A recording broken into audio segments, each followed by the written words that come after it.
Hi friends, mutton soup எப்படி வைக்கிறதுன்னு சொல்லி பார்க்கலாமா? இன்றைக்கி நம்ம ஹீரோ ஆஃப் த டிஷ் வந்து மட்டன் தான். ஆட்டுக்கறியில் ஒரு சூப்பு வச்சு குடிக்கலாம். அதுக்கு ஃபஸ்ட்டு நல்லா செக்கில் ஆட்ட கடலை எண்ணெயாக கொஞ்சம் ஆட் பண்ணிக்கோங்க. 10 சின்ன வெங்காயத்தை இடித்து சேர்த்துக்கோங்க. கூடவே சீரகம், மிளகு இதையும் இடித்து சேர்த்துக்கோங்க. காரத்திற்கேற்ப உங்கள் மிளகு ஆட் பண்ணிக்கோங்க. எங்கள் வீட்டில் குட்டீஸ் 2 பேர் இருக்கிறனால நான் கொஞ்சம் மிளகு கம்மியாக தான் ஆட் பண்ணியிருக்கேன். கடைசியாக எங்களுக்கு வேணுங்கும் போது நான் கொஞ்சம் மிளகு எக்ஸ்ட்ரா ஆட் பண்ணிக்குவேன்.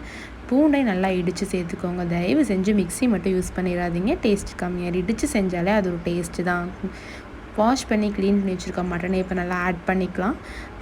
கலர் வந்து ஆல்ரெடி மஞ்சத்தூள் போட்டு நான் வாஷ் பண்ணி வச்சுட்டேன். இருந்தாலும் கொஞ்சம் கலர் வேணுங்கிறதுல எக்ஸ்ட்ரா மஞ்சத்தூள் போட்டுக்கோங்க.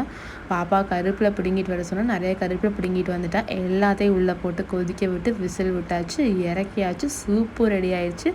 என்னதான் நம்ம வீடியோ போடுறோன்னா அழகுக்கு வேணும் கொத்தமல்லி தழை போட்டால் தானே அழகாக இருக்கும். அதனால் கொத்தமல்லி தழை கொஞ்சம் மேலே தூவி விட்டாச்சு. பாப்பாங்களுக்கு அப்படியே ஊற்றி கொடுத்துட்டேன். எனக்கும் ஹஸ்பண்டுக்கு மட்டும் கொஞ்சம் பெப்பர் தூள் எக்ஸ்ட்ரா ஆட் பண்ணேன். நிறையா ஆட் பண்ணல, கொஞ்சமாக தான் ஆட் பண்ணேன். நிஜமாலுமே டேஸ்ட் ரொம்ப அல்டிமேட்டாக இருந்துச்சு. நீங்களும் ட்ரை பண்ணி பாருங்கள் கண்டிப்பாக மட்டன் வாங்கினீங்கன்னா. ஓகே ஃப்ரெண்ட்ஸ், பாய். நெக்ஸ்ட் வீடியோவில் பார்க்கலாம். டாடா.